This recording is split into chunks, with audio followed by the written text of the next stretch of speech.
sha uyu munsi mbona ari sho je nagiriye ibahati no guhura nawe oya uragimirete humura ndagusanga none ndakivyo kujya by'ingurube zawe oya murasanga ingurube zanje vraiment ni insirimu cyane zizibiri nimba ingurube zawe zigimirete wowe ugiki ingurube zanje oya nkunda gusangira nazo kubera kwicisha bugufi tama basi ndama hari ukuntu nyine icyambere bivana naho kwanza wayishize bikavana n'isuku ukorera aho hantu ibiri mu gihe wakorera isuku unayifata neza ni gute hogira ubucafu yo gukurahe kandi ingurube yawe hari rushenga n'isabune na piscine hanaguye ukagira neza naho ijyame igitanda gisashe ucafura zigira toilette ijuru ni kwa data dufite karite y'ijuru ninde ukwanka karite yawe y'igihugu cyawe ni kwa kundi bavuze ngo umwizera nutamushidikanyaho nudakora ibyaha nutica nudasambana nutiba nutavuga kubesha nuzera nutemera ico Yesu Kristo yakoze ku musaraba. Muraho inshuti z'isoko nziza TV tumeze neza tumeze neza dutangiye nyine tubasuhuza aho muherereye mwese turamutsa ababyutse twirizaho naho bwije nyine ku migabane yose igize isi cyangwa se bivanye naho n'igihe urebeyemo kino kiganiro ndabiyegereje cyane ngo muze tubane. Urabona dufite abatumirwa badasanzwe ntikiza koroha nyine ubundi turabashimiye ku nkunga yanyu nyine mugenda tugaragariza rero muze kubana natwe nyine muri kino kiganiro ndazi ko kiza kubabera kidasanzwe. Rero reka dutangire twibwirana niyo muco w'abakristo kandi niyo muco wacu ni byiza. Ku mazina nje nyitwa Ndayishimiye Gakunzi ngire ngo nuko reka dutangire no kuri aba batumirwa bacu tubabaza amazina yabo ubundi tugenderezeho. Ubundi se ntufite ako ngako vugira kuri ako kawe. Amazina banyita Ndayirata Ndugu ndi umusita w'umunyabungo kamweshuka abanyakarama murakoze.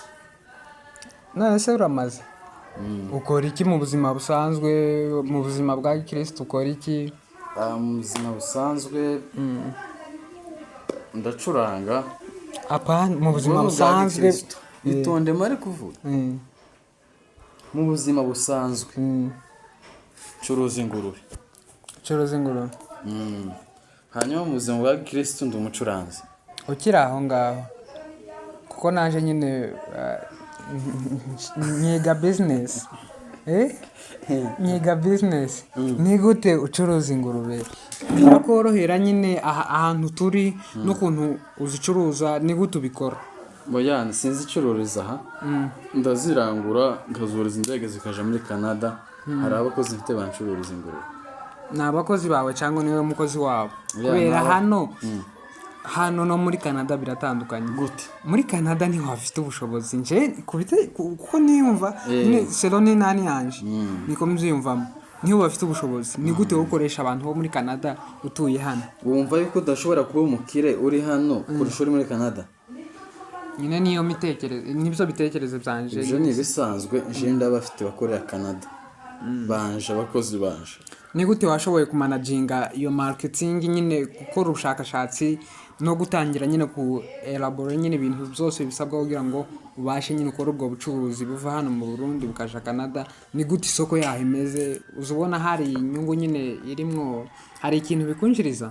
Then I can't see about the questions. Ariko biratandukanye kubera ko destination yaha n'iriya biratandukanye. Nabonye market za ugiyeyo ibiciro biri pleasable. Urumva hari amplification puisque utanga nimba ari tax niko bagweza izindi tax nyinshi. Rero hari different iyo iriho kubera ko hari ya nyine ni byiza cyane by'ukuri ibintu ibiciro bigenda neza.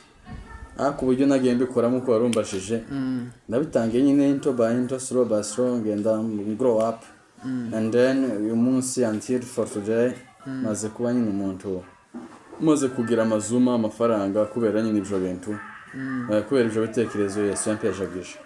Yankubaza uzirangurira ahangaha cyangwa uzirangurira Canada? oya zirangurira imanyema noza ndangurira izo ngurube ndaya nikazuriza indege kugira ngo ese zigende nyine Maniema ni mu kihe gihugu, ni mu ihe province? Manyema abantu Manyema aho zirangurira okay Manyema precision yaho justificatif Manyema ni mu gihugu ca Ituri urumva mu gihugu ca Ituri niho Manyema muri province ya Ituri province ni nk'intara wavuze ngo igihugu ni Ituri iyi province province yaho ndangurira intara basi mu province ni Kindu igihugu ni Ituri rero transportation ukuntu zitwara birakorohera, ukoresha indege, ukoresha bato kugira ngo zibashire zamba very tired ariko kubera nyine experience bijyo tuganira n'abantu niko bigenda biza nyine bikanyorohera aba Elon Musk ejo twako tuvugana nyine agenda mfashamo muri ubwo buryo kugira ngo zishike. None se ko Elon Musk je muzi nk'umuntu ukora ibintu bya electronic ni gute yagiye mu bintu by'ingurube? Yaramamagara arambwira ati se ko mbona ibintu byawe birimo bijunguka, ndamubwira ati ni bisanzwe. Until then arampamagara turasohoka hari muri Ohio turaganira agenda afasha uburyo bwo kuzitransporter nyine ngo hari ukuntu aba boss mugenda mugira connection umwe yahura n'akabazo mukamufasha nyine ukuntu ugenda ubona wanye yatera imbere ukagira ni nkiye bihe bitekerezo yaguhaye nyine kugira ngo wagure Elon Musk nta gitekerezo na kimwe yampaye ahubwo hari ibyo namuhaye byinshi. Hari ibintu uzi bijanye n'ikoranabuhanga nyine nka biri yakora amamodoka ya Tesla telefone za Tesla, hari ibintu nyine hari ubumenyi wowe ufiteho? Okay ubumenyi nabyo ariko atekereza gukora Tesla twari turi kumwe nico yatekereje gukora Tesla nanje atekereza kuja mu ngurube.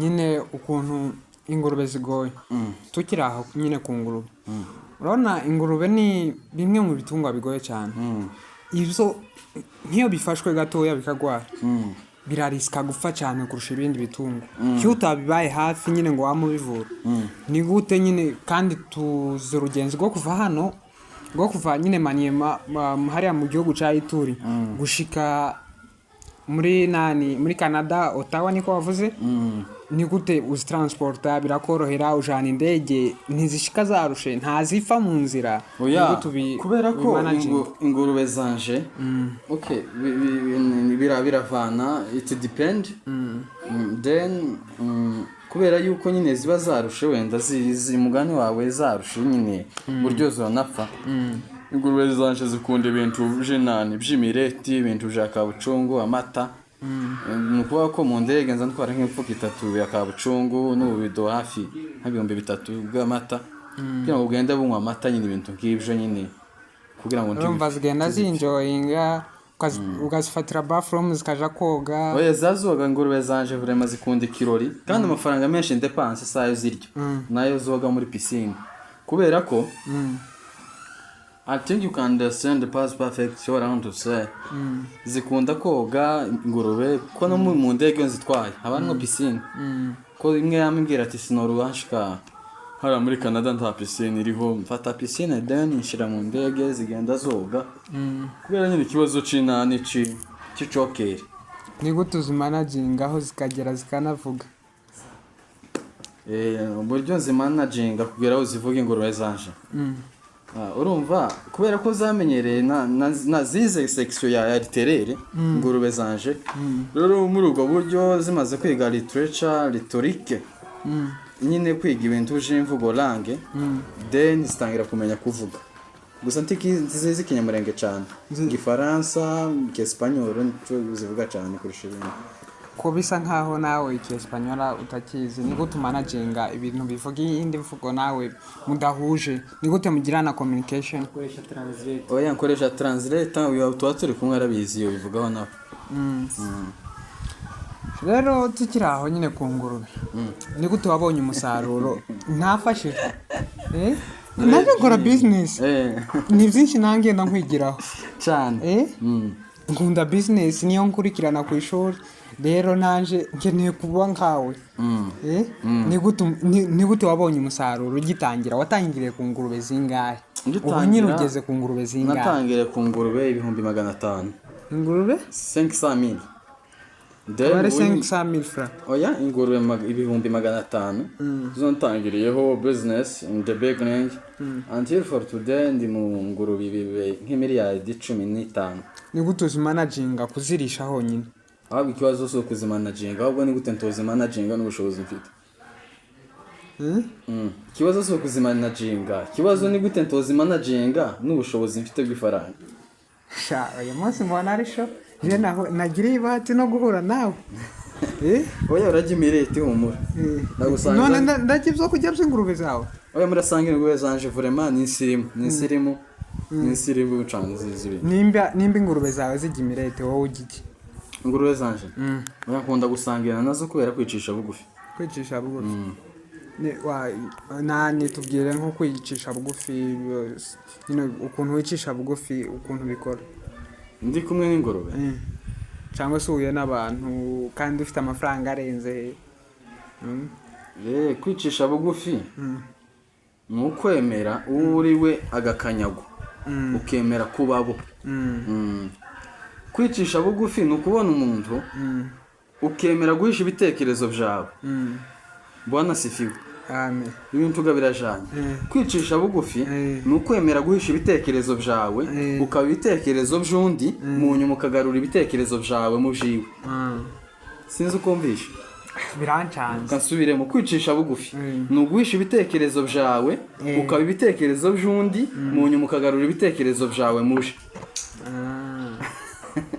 Urumva mu ncamake guca bugufi ni uguhisha ibintu ni nko gufata ukiyorosha bya bintu wari ufite ugasa nkaho utabifite. Witwa nde? Nitwa Ndayishimiye. Okay. Kwicisha bugufi ni uguhisha njewe ndugu nkaba ndayishimiye mu nyuma nkagarura ndugu muri ndayishimiye kugira ngo dusabane. Nibyo bita inyo o l'opinion verbale. Ni gute mwamenyanye n'inshuti yawe Musinga? Ni gute mu connectinga na nyine ni gute mubanye mu buryo bwa business? Musinga ashinzwe urumva mu gihe narushe niwe aragenda akazitwara no mu gihe zikeneye gusinzira niwe uzi ibirengeti nazazororosa zigeraho zikiyororosa. Kubera ingurube zanje ziriyororosa ntizoryama gutya. N'isirimu. N'isirimu vraiment. Zigira na toilette. Ndabizi. Injenzi ingurube ko ari ikintu cy'ubucafu cyanyuma. Oya. Izo ni ingurube za. Bigira ubucafu mu gihe wabisemo kugira ubucafu. Ni gute subiramo iryo jambo. Subiramo. Ingurube igira ubucafu mu gihe wabisemo kugira ubucafu. Ni gute managing ingurube ntigire ubucafu? Ingurube ikaba nk'intama basi intama hari ukuntu nyine. Icyambere bivana naho kwanza wayishize kumva bikavana n'isuku ukorera aho hantu ibiri. Mu gihe wakorera isuku unayifata neza ni gute hogira ubucafu yo bukurahe. Kandi ingurube yawe hari rushenga n'isabune na piscine. Hanaguye ukagira neza naho iryamye igitanda gisashe yo cafura. Zigira toilette. Nibyo mbajije. Musubiza ico kibazo. Zigira toilette kubera mbanzi yahantu ziri niho zikorera ingurube. Kugira ngo zihafate wowe izo nizuzi. Twizimanye imizi wacu zigira isuku no guhaza zija guhanza zanacuruza mu mabotike. Nkoye. Nako. Tukiraho nyine ni gute watangiye, ni gute wagize icifuzo, ni gute wagize yerekwa cyo gucuruza ingurube watangiranye kapitale urumva na amafaranga watangiranye. Amafaranga vraiment yo ntayo nari mfite. It was a lot of money yari make cyane. Amafaranga nakoresheje yari miliyari hafi 6. Ntabwo yari menshi. Miliyari ntabwo ari ayo ngahe harimo nyamucanze nyamuhaye. Nubwo atamvuze gusa wenda sinzi ko dufitanye beef impamvu atavuga ko nyamuhaye. Yafashe miliyari 3. Miliyari 3. Iwe ni ihe business akora nyine ugira amaronka amafaranga. Je ndo umukinnyi wa basket ibyo amafaranga ni make cyane kuko biroshe kuyabona. Nyine ko nambona ugiye gusana Mika Jordan nyine Jordan. Oya n'umwishwa we nyina na Jordan ngo baravukana bakoze zasohoye ku. Ibyo biroroshe cyane. Aho iyo yari nani iyo ari na business zari ibyo ukora nyine hano mu buzima busanzwe mu ikanisa uratubwiye ko uri umupianiste ukorera muri Shengero ndi umucuranzi mu ishengero rya Goshen kumutakura ku rya gatatu nimero 7 ubu hagize igihe kingana gute mpagize umwaka ni gute bikorohera kumanaginga ingurube ugasubira ukaja no mu ikanisa nyine ukabibonera umwanya kumanaginga ingurube amapasenti menshi tuba turi babiri ntabwo mba ndiho kubera ko dukorana na mwene data wa Musinga umwanya ngiye muri piano abari mu ngurube kuzi ko abari mu matize yiwe ya nani ya basket abari busy cyane ni gute abona umwanya wo kumanaginga nyine ingurube akabona n'umwanya wa basket how kubera yuko nyine aba yavuye kuri basket tukora mu gatondo kare rero tuhageze masaha ine business tukamona kuja mu business kandi mufite n'abakozi benshi harimo n'abakozi rero muri iyo business yawe hari ukuntu wabonye ko byunguye urubyiruko chômage kubura akazi nyine hari ibintu byunguye nani igihugu mu buryo bwa taxation nyine gutanga amataxi kugira ngo igihugu citeze imbere gupunguza chômage mu nani mu banyagihugu nyine kugira ngo uwa ugenda ubaheza akazi chômage irapunguka kuko baronka ico bakora ni gute company yawe yabafashije company yawe yitwa gute nyine ni gute wayise company yanje yitwa Ndugu and Musinga company ni gute ufasha leta kwiteza imbere mu buryo bwo gutanga amakori nyine aya sindagera muri ugo rwego turagera mu rwego rwo gutanga tax yego but I believe everything is slow by slow ni gute ukora nani ubucuruzi udatanga tax well it depends biravana ni gute wafashije abanyagihugu kuva muri chômage ubaheza akazi kugira ngo nabo ejo hazabe hameze neza sindashika kuri iyo level abakozi bawe ntubahemba ndabahemba but I believe one day abantu bose bizagenda bashikiraho in the different destinations so ubushize twabonye video yawe wahuye na Pastor Lopez numva yandi makuru nimba ari muri ico gitaramo nimba ari mu kindi gitaramo wari wagiyemo umupasteri arakubona akubone yarakweretswe ngo abone umugabo wawe uko agiye kuva muri Amerika aza gushaka ibyo bintu birantungura ni gute Ndugu nawe yashaka umugore nawe ni gute bagiye kumushaka kandi ari umugabo eske ni gute wabitahuye ntago byari muri ico giterane ca Pastor Lopez cha Lopez nico nariko muvugirizamo ibyo nahandi byabereye nyine umuntu then nimba ari ukuvangirwa n'ubushati yaguruka turashaswe n'umuhungu uvuye hanze birancanga abantu benshi bahita bavuga ati turonse umugisha mu ikanisa ryacu tugiye gusora umukobwa ugiye kuja hanze umukobwa arashatswe Ndugu naho atari ko byifashe bari bavangiwe ariko barakoshe kunyita umukobwa ndi umuhungu ntiyari kubona ubwanwa basi oya yibwari utaraza nubwo yari yavangiwe kabisa taho muri potinze nyine ugenda kumurega ati ya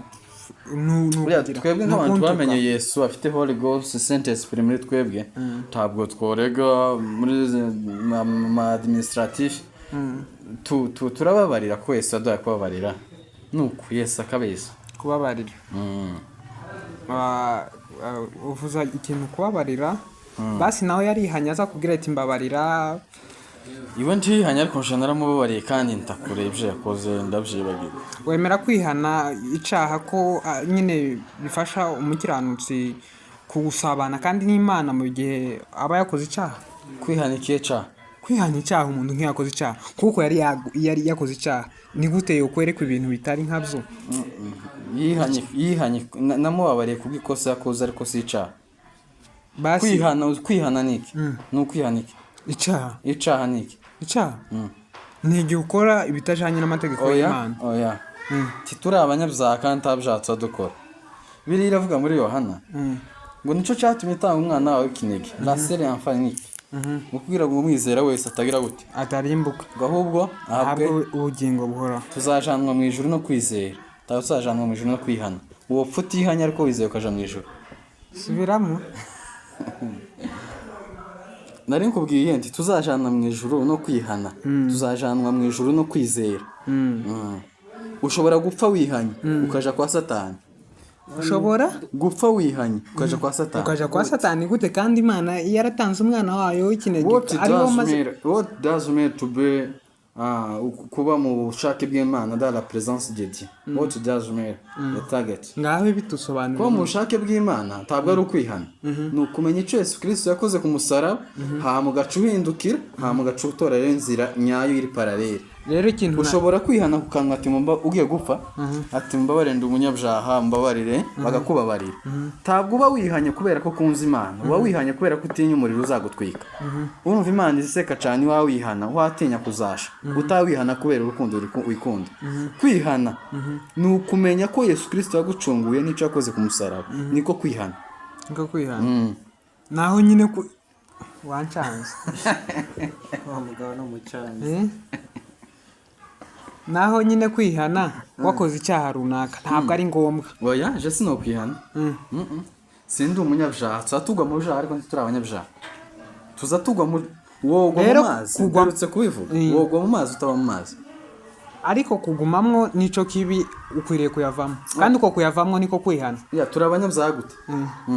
Turi abanyabyaha kuko dukora ibyaha buri munsi turabesha turiba dukora ibintu bitandukanye. Uramera ko twababariwe ariko turi itonde twarababariwe ariko twababariwe iki?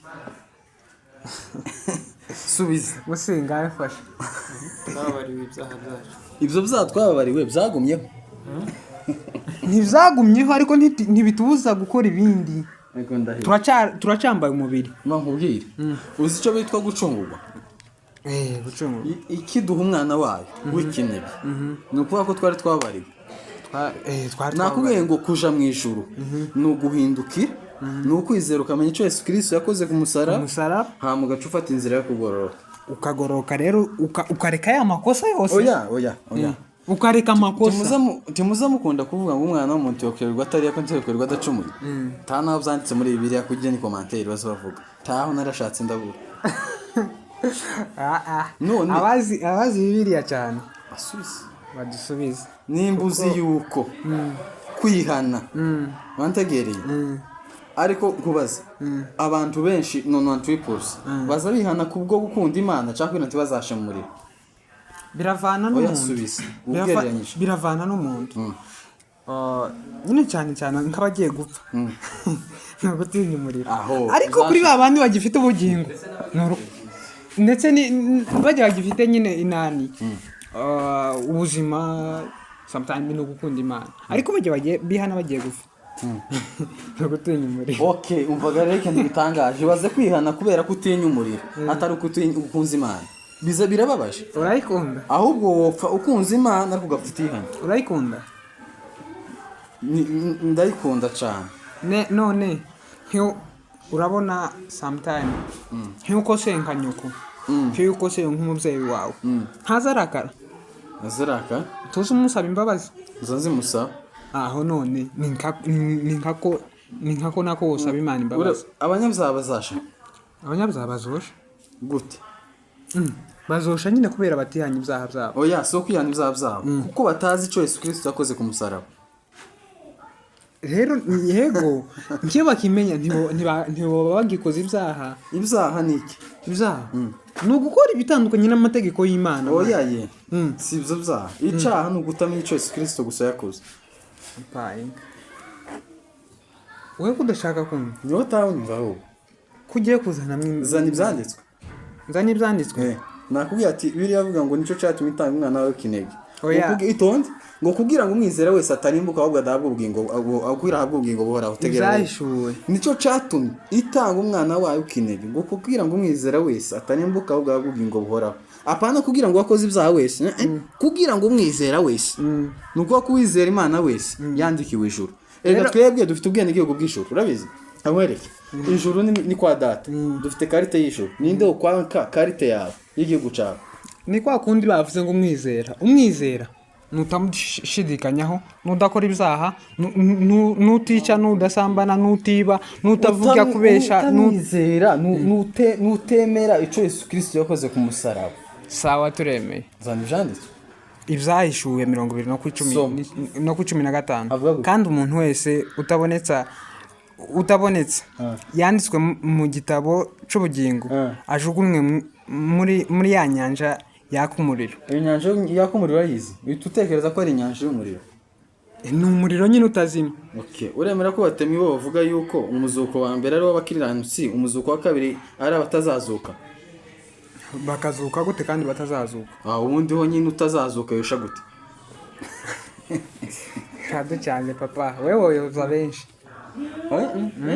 Hari akandi kantu nyumvishije ngo because God is very strong, you can believe it, and if you believe God will give you the heaven, you know. In the next day I think every person cannot go in the saddle place. Rana, you can go very strong if you go in the streams different destination to pray God. Tacho tumantira ubasro, tacho tumuta udakomera mu mpwemu. Ubundi ikene nuko dukora gukomera mu mpwemu kamico Yesu Kristo yakoze, hanyuma kaja mu ijuru. Ijuru niki? Ijuru niki? Ijuru riba. Ijuru. Kuzo usenga uzaje mu ijuru, ijuru riba. Ijuru ni mu bwami bw'Imana. Ni hehe? Ni mu ijuru nyine. Umva nkubwire, si mu ijuru. Bibiri ivuga gute? Ngo ijuru ngo ni intebe y'Imana. Ngo isi ni ibirenge bishahirambi irambira isi. Ariko ikavuga gute?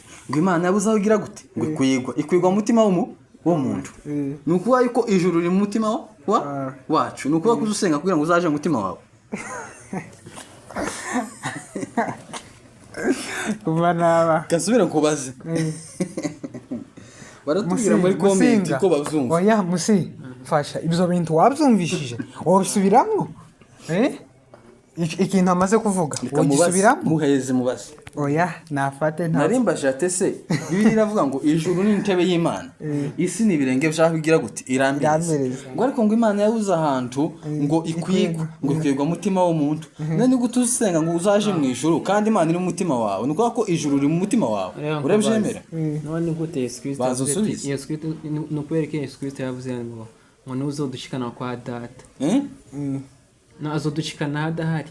Aho nicyo cyo nabaje ngo yagiye gutegura nande. Uremera ko ijuru riri mu mutima wawe? Wapi? Aho umutima waje ni isengero z'intuzi. Kwagurutse pa. Ijuru ntabwo. Wapinza ko ijuru riri mu mutima wawe? Wapi? Uremera ko Imana iri mu mutima wawe? Imana. Iwe yemera ko itonde si wowe. Imana uremera ko Imana iri mu mutima wawe? Iwe yavuze. Inyawe. Irimo gute? Iwe umva icyo yavuze.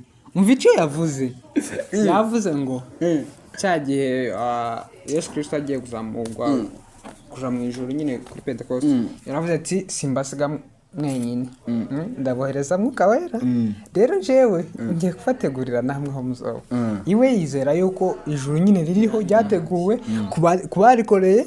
Rero nawe utararikorera hinduka urikorere kugira ngo uzobashe ko Imana yabuze kwigwa ibona kwigwa mu mutima w'umuntu. Kurumva ijuru riri ko tuzi ko Imana iba mu ijuru.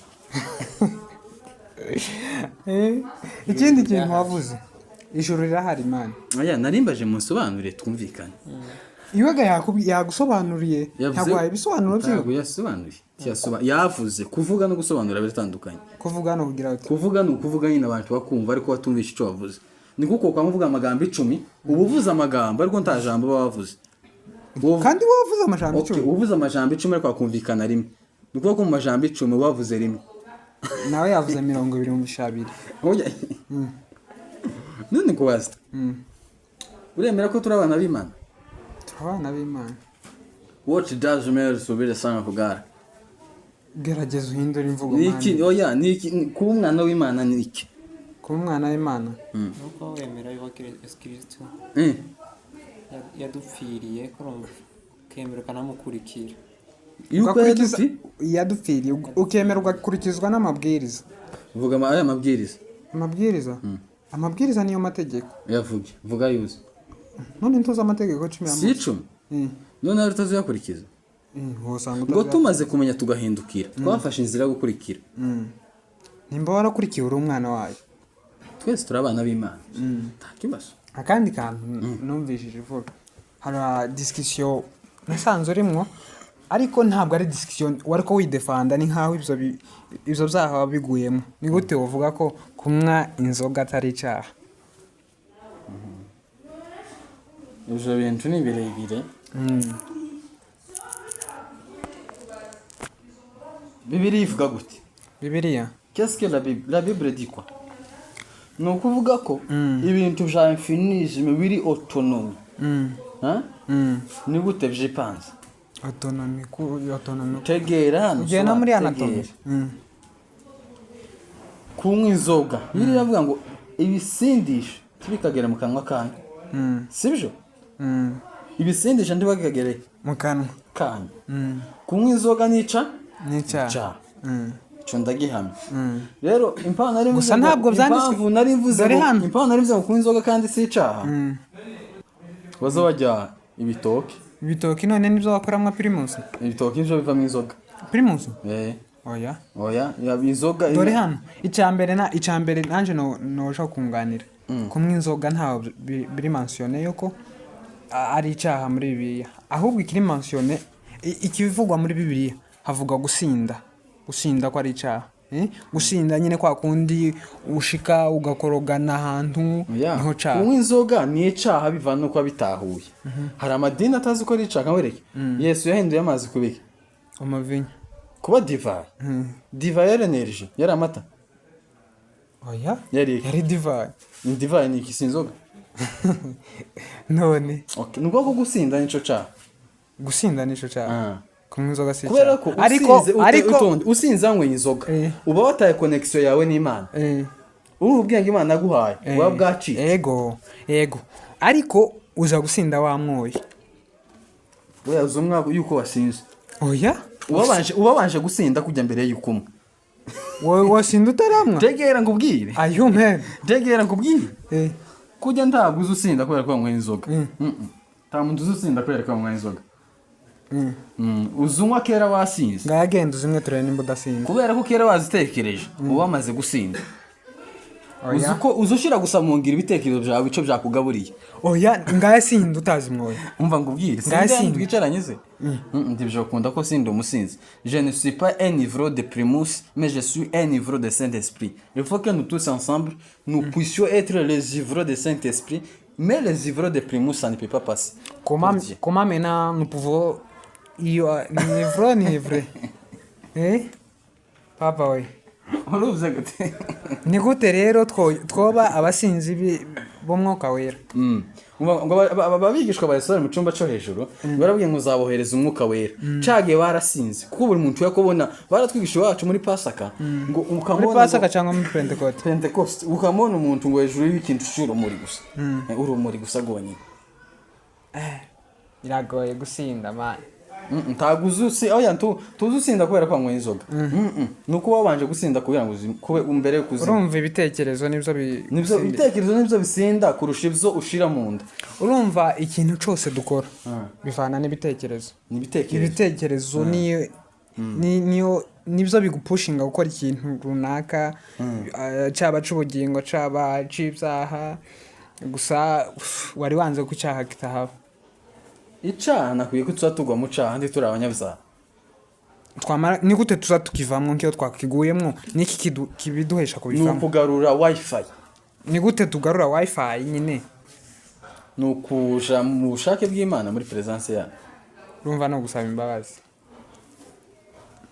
ntiwemera imbabazi z'Imana ndazemera none ni gute guheza imbabazi utazisabye oya tegera ni gute umuvyeyi yo guheza imbabazi utazisabye gusoma Bibiliya uzuja kubwira Imana ngo mubare ibyaha n'ibicumuro uzu watu birivuga gute ngo mwaturira n'ibyaha byanyu niko itonda pa mwaturira n'ibyaha byanyu ibyaha byanyu ni mwe abantu Imana iri apart kankwereke ndibaza ko uzi ko azavuga ngo nous tous nous sommes des animaux. Je pense que vous êtes d'accord avec ça. je ntabwo ndi animal. Écoute, moi je vais te donner une preuve juste tangible. Nous tous, nous sommes des animaux. Les problèmes, les différences que nous avons, et c'est parce que on passe par l'instinct, on passe par l'intelligence, tandis que les animaux passent par l'instinct.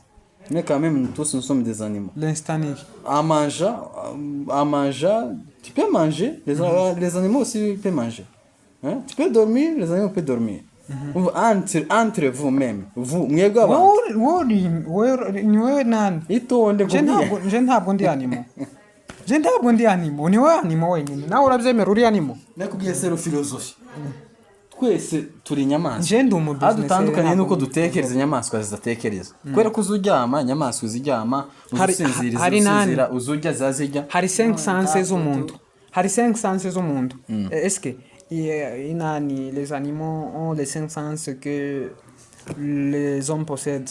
Oui, possède aussi ça. Ni gute inani igira inyamaswa igira gu nayo irumva ikavuga ngo bino byo kurya biraryoshe kuheza ingurube ibyo kurya bigaze iyo ikabijya tu Kubera ko imbeba uzujya kabuconga utakarabye kazi kakugiga ihaguhuha.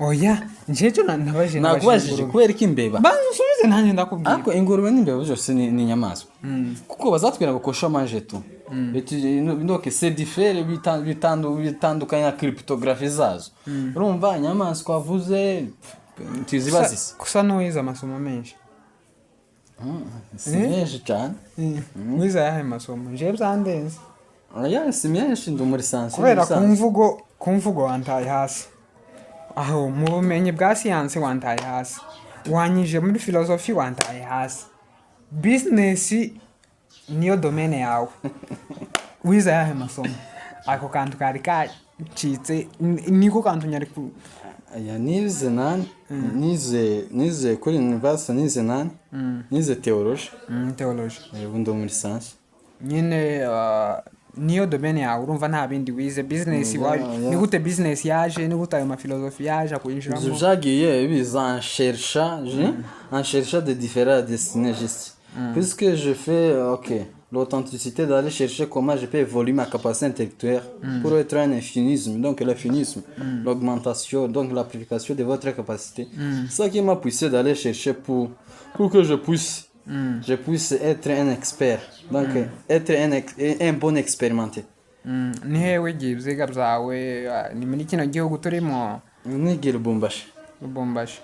Lubumbashi naho ni mu gihugu Lubumbashi ni mu gihugu cya Katanga urumva biregeranye na Ituri na gihugu cya Ituri bihanye imipaka se oya nta mipaka bazagenda bashira nyine kinani gusa nani ishitingi ihema herege ihema naho haba hari umupaka ni inkurubibi bakunze inkurubibi ni ka frontière c'est ce que je pense none se ni gute wagiye muri winjiye cyane muri business commerce ntiwinjira cyane mu nyobokamana ngo ube nk'umupasiteri malgré que juste dans notre destinée que nous vivons ensemble si buri kintu cyose wiga kiza kigutunga bari bumusanga icyo utigiye nicyo cyagutunze ibyo bibaho mu buzima murabizi ageze ibati yo guhura nawe none se umuntu nk'iyo yapfuye we wemera yihanye ese uwo muntu aja mu ijuru cyangwa yapfuye yihanye akavuga ati yihanye iki icyaha yuko atarazi icyo Yesu Kristo yakoze ku musaraba cyangwa icyaha cyo gukora icyaha umuntu apfuye kubera ko aba afite sentensi agapfa yihanye icyaha ongeraho n'icyaha agapfa yihanye icyaha bivana nuko bitabona ndasubiza nuko bijumva n'ubwo imyizerere igiye omertike doctrine zitandukanye usubize nkaho ari we ntushaka gusubiza mu mwanya wanje kandi ari nje wakubajije ukurambira ngo urasubiza nkuko nari kumva nuko yungiye ati apfuye yihanye agahindukira akamenya Yesu Kristo yakoze ku musaraba yoja mu ijuru nico nosubiza urumva waho ngaho ntayide no idea kabisa akabazo kanyuma ako apfuye yihanye azaja mu ijuru abanyabyaha bazashatse abanyabyaha bazasha abanyabyaha selon abakora ibyaha bazorusha cyangwa se bazoja mu ijuru. abanyabyaha noneho the sinners abanyabyaha bazasha mu gihe bazaba barahiye mbere yuko basha. ni gute wosha mbere utaranasha? kera wahiye urabona aha nusome dans les entretraînes urumva ubundi tituzaja mu ijuru mbere ko uzaja mu ijuru bategera nkubwire cyo nangiye kuvuga dutegura kuzaja mu ijuru nuko ubanza kuba mu isi kuririmo mbere yo kurijamo. ni gute waba mu isi kuri mu ijuru kandi uri mu mu isi? gukora ibintu a éviter tous les mal mu kureka ibintu bibi byose bitashimishije Imana ukabireka uri mu ijuru. Quels sont les mal que nous pouvons éviter pour qu'on puisse aller au ciel? au ciel. Ok, ibintu byose kwiba mantegere sivyo vyabyaha ariko nkubwira itonde kwiba ibyo byose sibyo sibyaha ibyo biri muri sorte yo kutizera si kwantegera ego aho ibintu byose kutubaha ari amakosa mbakubwira kutamenya Yesu Kristo yakoze ku musaraba mu nyuma ukaza kukimenya ibyo byose ubihinduye ubu uri mu ijuru ari kuri ku isi ushobora kuba kumutakura ari kuri mu ijuru. rero amakosa ni gute utandukanya amakosa n'icyaha? ikosa ni iki n'icyaha ni iki? amakosa ni kwa kundi ari kuvuga ngo abanyabyaha bazasha. hari umubyeyi wari wumva uwo kwicira umwana we yibyariye tibibaho n'ubwo yakora iki ntawe babica urambesha ko ntabwo ariho nta mubyeyi urica umwana wiwe ntawe n'umwishe ntabwo aba ari bye prepare ntabwo aba ameze neza munani muri mindset ziwe niko bimeze. ni nka kwa kundi muri Bibiliya havuga ngo ntawe wo kwaka urufi ngo bamuheze inzoka. niko kuko nyine sawa. rero ni iki wokora wewe as you are like that how you can do to change someone? ni iki wokora kugira ngo ucenjinge umuntu umukure mu bibi umwinjize mu byiza? nabivuze kuva kare kugira ngo ukure umuntu mu bintu bibi ni uguhisha njewe ndugu kabawe mu nyuma kagarura nje ndugu muri we. akandi kabazo ka nyuma tugana ku musozo ndo niki wiziho wenyine twebwe abantu tutakuziho? nuko iki kintu niza abantu batanziho abantu nuko bazi ko nzamwa amazi ariko ntayo nzamwa vrema cyo niza abantu batanziho. uzi twebwe icyo tuzi ariko tuza tukubwira kubera tuzi ko umwe Primus ariyo yakuzaniye inda ariko wowe sinzi nimba ubyemera. urabona la Bible dit quoi Ecclesiastes ariko kira wa muprofete ni nkaho yabonye uhaguruka ufite inda nini aravuga ati she's a girl, she wants a man akeneye umugabo sinkoko. What did you think about this man? sinkoko ndamubesheye kugira ngo umuprofete What did you think man? kugira ngo umuprofete aze akubwire ngo ufite nani ufite umugabo uri hanze agiye kugushaka mu minsi mikeya, ni gute ibashobora nyine kubimanaginga agashira isoni nabo baba yabona factors zimwereka yuko uri umukobwa? ni gute ukwihenderanya akakubwira we nka umusinga ahubwo ngo ufite umugabo uri hanze ugiye gukora mariage mu minsi mikeya, kandi ibyo ni ibintu byabaye seriously mu ikanisa. ni gute ubimanaginga uri wewe ari we muhungu? hari icyo babibwiye. What did you feel? cyo nyokora rero nyoreye cyatumye banyihenda nkagikosoya kugira wenda ntibagase kandi kunyihenda ubutaha. nanjye namubwiye ko ari inda, ikindi ni ubugufi. ibyo bintu bibiri nje nibyo nambona ko bamuhoye. ninde wabonye Yesu ucaga hari abantu barebare nka Musinga? yabonye na Zakayo nuko yabanje kurira ku giti. icyo giti natwe kiracariho ntikiravunika uzacurira cyangwa uzo kwegere Musinga aguheze experience wegere Musinga aguheze experience nyine y'inani. so nzabikora continue nzabikora. tugana ku musozo man, tugana ku musozo ni gute ako kabazo maze iminsi ngatahura rero nagiriye inani bahati yo guhura nawe novuga ko wize theology bamwita gute munani n'umutheologiste cyangwa ni umupasiteri ni umuteologe umutheologue saa naje nagize bahati yo ize guhura geography ni umugeologe cyangwa geology ni umugeology aho ndabyemera theologue urumva baza bakubwira il existe plusieurs français c'est différent de là où que vous vivez hariho France hariho français adaptatif ushobora kuvuga votre ok for instance quand je suis to give an example you can understand the fortune to be very threat nkuko nka genealogie zacu urazibona la filiation de notre famille de lignée de lignage itonde qui existe bien qui sont déjà morts. Qu'est-ce qui s'est passé juste dans le passé? Par exemple, si c'est moi qui ai le stylo, qui est le stylo?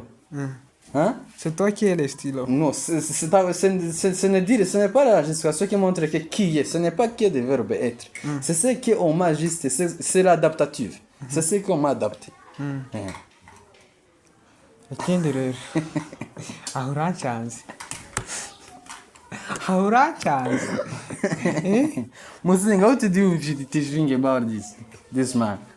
rindira rero nkubaza ikibazo cya nyuma tuganye amasaha nagize ibihati yo guhura nawe wakoze cyane kumpa umwanya no kunyungura ku bitekerezo ndetse n'ubumenyi ndagushimiye cyane no kwicisha bugufi ufite ibikorwa biri hejuru cyane kandi urabona njyewe ndi hasi gusa wemeye kuba njyewe nkuko wabivuze kugira ngo dusabane hanyuma uze kandi nanjye umpindukiremo wewe muri nje kugira ngo nanjye mbashe utahura nyine mbere na mbere mu gitabo cy'itangiriro bitubwira yuko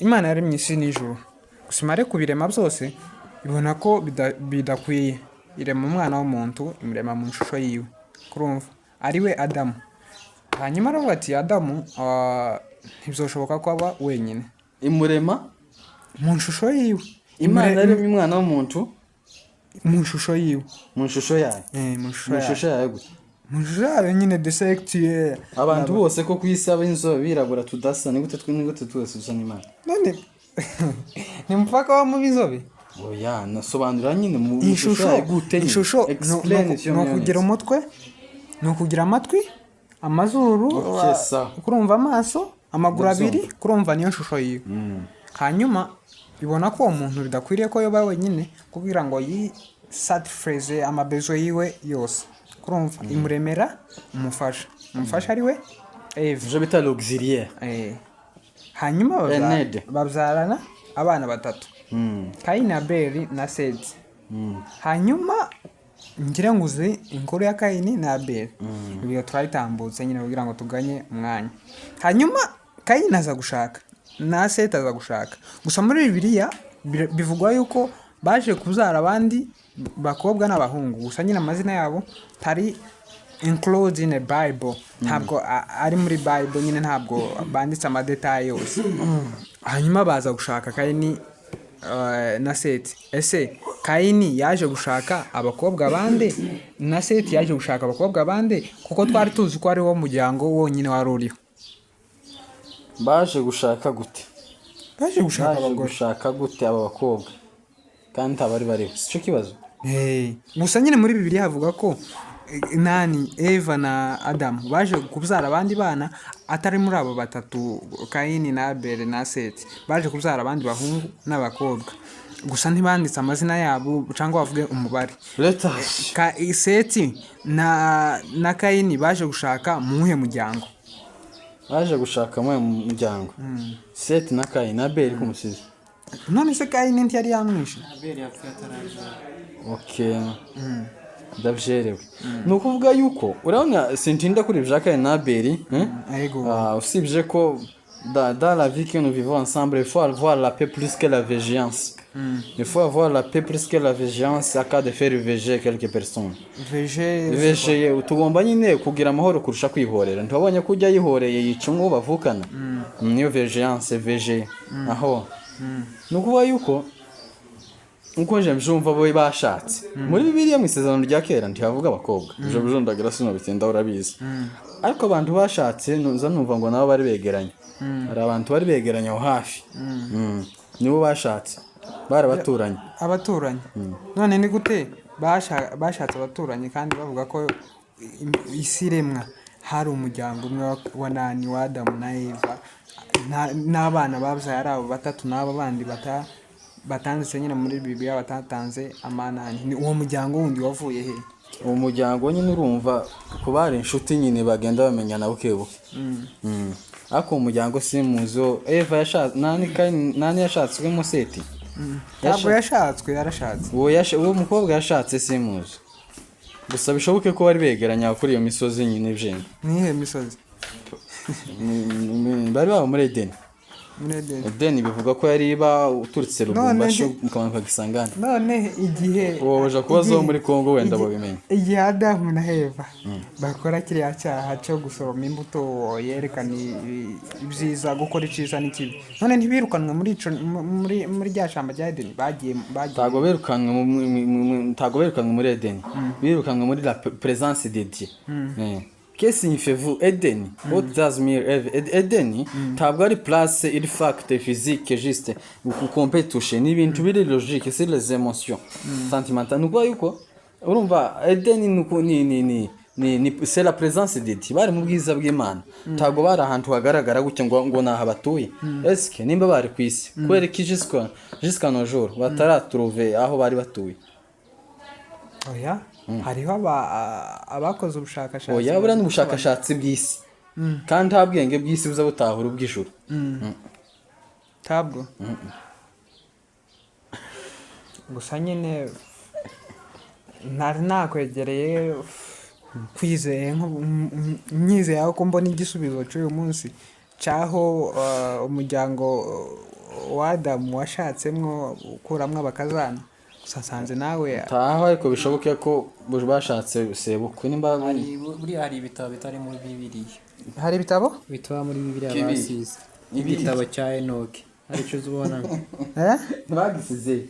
Hari ibitabo byinshi bagiye. Ubundi Bibiliya igira ibitabo bingahe selo nawe? 30. N'imyumvire yawe.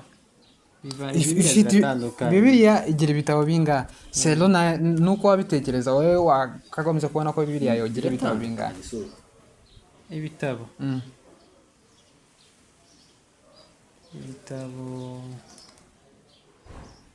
yakaba igira ibitabo nyine by'abantu nyine babasha gukurikirana nyine bakabigenderaho.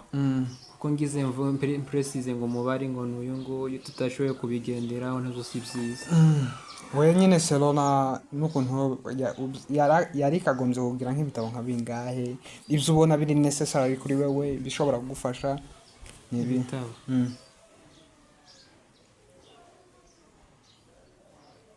So yakwiriye kugira ibitabo byinshi. Muri ibyo byinshi sawa muri ibyo byinshi muri bifite ni ikihe gitabo uzusoma? Ni iyihe verse izi gufasha muri Bibiliya? Ni iyihe ukunda banaguhaye ngo ubwirize utorinda usaba nyine kuja gutegura bya cyane ni nk'ako kwa kundi bagugize surprise? Ni hantu nawe uzumva cyane akunda kumfasha ni muri Yohana 15 ku murongo wa 5 havuga ngo ati ngo niwe muzabibu natwe tukaba amashami nguguma muri we ngo wowe nuzera imbuto unazaguma muri we kandi wowe nuzera imbuto nyinshi kuko nta biti twakwishoboza tutamufite. Aho nonye ubwiriza rero ni iki usaba abantu bose bafashe umwanya wabo baradukurikirana ni iki bababwira Selo n'iyobokamana abatemera nyine Yesu Kristo abatemera Imana ni iki bakangurira? Buriya abantu bagira imyumvire itandukanye kurumva. Tago fata umuntu wo muri iri dini ngo umubwire ngo ati nkakurikiza ibyo muri iri dini ibyo bisa nk'ibigorana. Gusa icyo nyababwira cyo ni ugusenga ukiyeza, hanyuma ugakurikiza nyine imyumvire y'idini ryawe. Ni nkabyo nyababwira. hari ukuntu bavuga ko hari amadini menshi, kandi ukuntu hari amadini menshi niko bagenda basenga ibitandukanye, ugasanga imyemerere yabo itandukanye n'iyacu. Par exemple, Islam yemera ko Yesu Kristo ari intumwa cyo kimwe na ba Pawulo n'abariya ba Muhammad. Kurumva rero twebwe tukamwita ko ari we mukiza, niho watubambiwe. Rero hakaba n'abandi ba Rastafarianism, hakaba abandi aba ba Jehova, abatemo de Jehova, hakaba abandi ni menshi. Urumva je nagerageje kubona nk'icumi ni benshi. Uzaze nanje nzakubwira abandi nzi. Nashoboye kwiga nk'14 amareligion nyine atandukanye, amadini n'ukuntu nyine ayo madini ameze. Aba Buddhism ni menshi man, bagenda bafite imyemerere itandukanye. Rero ni gute kandi ukuntu bagira, ukuntu bagenda basenga gutandukanye. Izo dusenga sibyo basenga. Ni gute ushobora kugira kumenya ate rino dini ryanje niryo ry'ukuri? Nuko buriya biragoye kumenya idini ry'ukuri, ko twe tuvuga ko idini ryacu ari ry'ukuri, nabo bakaba batijyabo n'iryo ry'ukuri. Impamvu wenda umuntu akurikiza idini bivana n'iryo ababyeyi bamutojeje, kumva n'iryo yakuriyemo. Buriya ari benshi usanga amadini batakabaye barayagiyemo kubera ko bayagiyemo bivanye n'imiryango yawo ko ariyo yabakurishijemo. Nk'uko rero wari uvuze ngo buri muntu wese akwiriye gukurikiza idini ryiwe. Kurumva hanyuma hari abadafite amadini, hakaba hari abadafite amadini. Wari ugakwiriye kubwira ngo gira gutya kuko uzobibazwa mani, ntuzogera mu ijuru. Apana ngo ntuzogera mu ijuru, kuko uzogera mu ijuru kera warabikoze. Tugeze kuri wa munsi w'urubanza, Imana izakubaza ikubwira ati se wabwirije bangahe? Kuri yarari hariya atazi ukuri, kandi wowe wari uzi ukuri, kubera ko utamubwiye ngo ahinduke. Ni iyihe contribution nawe basi wabwira abatazi umwami nk'umukiza nyine? Icyo isanya wabwira ni ugusenga ukihana, ugakurikiza ibyanditswe byera. K'inshuti yawe itemera kwihana wabwira gute? Umuntu utihana wanga kwihana ngo kongo ni ukumwicarira ukamwigisha. Buriya umuntu nyine ananiranye, wicara ukamwigisha, ujye nyigisha maze azazigenda zikora. Ushatse kuvuga ko nananiranye? Oya, ni wowe nshuti yiwe, uzumuyobore umukure muri uwo mwijima. Urakoze cyane. Hanyuma turangiza ngahe gira icyo ubwiye abakunzi bawe n'abakunzi banje. Tuzi ko ufite na channel, hariho abantu benshi bataragukandira. Ngahe baheze address, hanyuma ubwira abantu nyine ukuntu bakwiriye kwikomporta kugira ngo baje mu bushake bw'Imana bwavuze, bagende mu nzira zitunganye, bamenye ico Yesu yakoze ku musaraba. Channel yanje banyita Pianiste Ndogo Official. Murakoze abahatirwa n'umutima gukora ibisabwa babikora, Imana ibahezagire.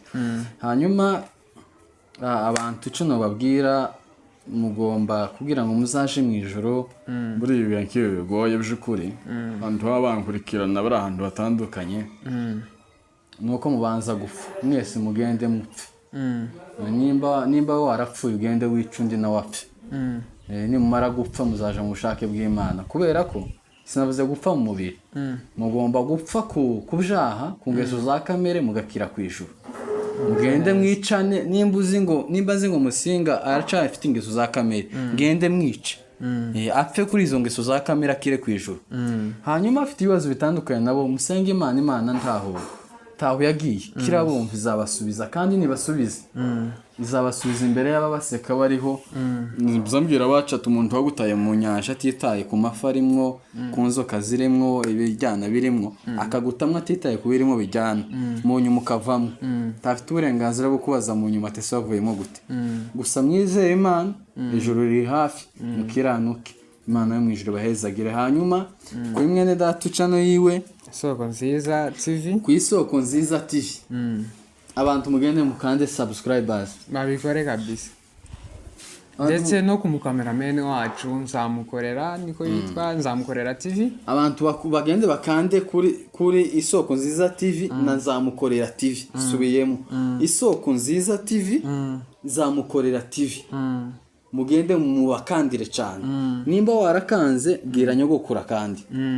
nimba nyogokuru yarakanze bwira nyogosenge nimba nyogosenge yarakanze bwira wishwa n'abuzukuru uzarure nubona habe n'inka n'ihene zifite telefone nazo zikande murakoze sawa turabashimiye natwe kuba mwabashije kubana natwe shimiye kwanza aba hosters bemeye bakangandukira kuko ntizari byoroshe kubabona ni abantu benshi kandi ni banini kundusha bakora imirimo itandukanye ariko kubabona nyine ntizari byoroshe ndabashimiye kwanza mwebwe twabashe kubana murakoze cyane hanyuma nshimiye buri muntu wese wafashe umwanya akareba kino kiganiro akakimara kandi muganduke mukora ibisabwa Isoko Nziza TV ndetse na Pianiste Ndugu Official kuri